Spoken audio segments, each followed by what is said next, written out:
The dog wouldn't leave. Everyone thought it was adorable. Nobody asked why. Mojo was 6 years old, a Bernese Mountain Dog the size of a small sofa, the kind of animal whose presence in a room changed the geometry of it. He had lived with Ingrid and Peter Strand since before their daughter Nora arrived, and in the first days after they brought her home, he had been exactly what everyone hoped. Gentle, patient, slow to move when she was near, instinctively aware of her fragility. What nobody expected was that he would stop moving at all. Night 1, they found him lying beside Nora's bassinet. Peter moved him to the dog bed.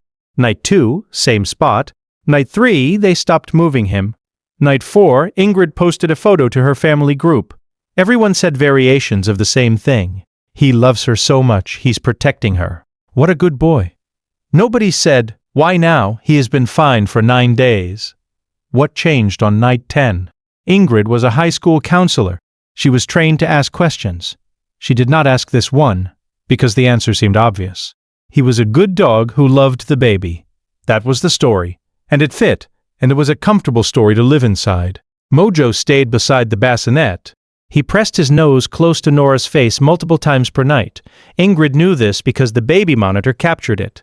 She saw it in the thumbnail scroll on her phone and thought, sweet, he's checking on her. He was checking on her. She was reading it correctly.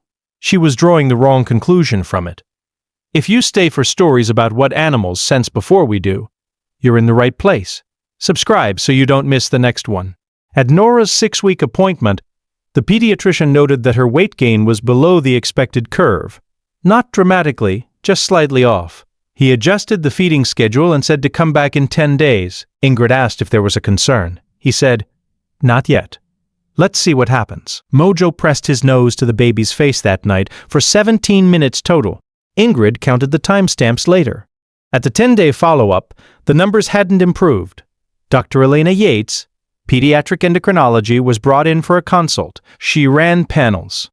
Nora had a mild but measurable thyroid hormone deficiency, congenital hypothyroidism sometimes missed on newborn screening when the initial levels fall in a borderline range. Untreated, it affects metabolism, growth, and neurological development. The earlier the treatment begins, the better the outcome. Dr. Yates said, we caught this early. That matters enormously, she asked when they first noticed something might be off. Ingrid told her about the pediatrician. Then she paused and said, our dog has been lying beside her bassinet and putting his nose to her face for almost 2 weeks. We thought it was just attachment behavior. Dr. Yates looked at her for a moment. Has your dog ever done something that made no sense until it was the only thing that made sense? Tell us in the comments. She referred them to a veterinary behaviorist named Dr. Rosario Fuentes, who specialized in canine olfactory behavior. Dr. Fuentes said thyroid hormone imbalance in infants produces detectable chemical changes in sweat and breath, compounds the body metabolizes differently when hormone levels are off. Dogs register these changes. A dog who is closely bonded to an infant and detecting an anomaly will often increase proximity in olfactory monitoring behavior. What you described sounds consistent with that pattern.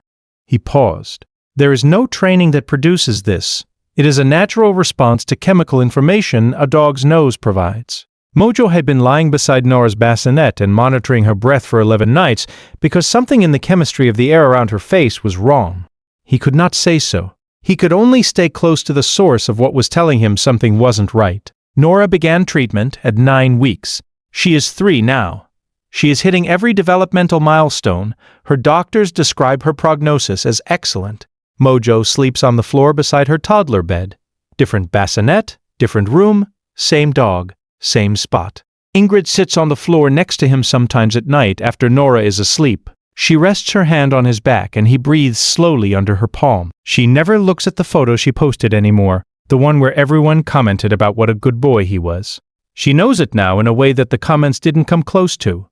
Every guardian deserves to be recognized, even the ones who never asked for anything in return. If stories like this matter to you, subscribe so you never miss the next one. He put his chin on her feet in the hallway this morning while she was making coffee. She stood there and let him.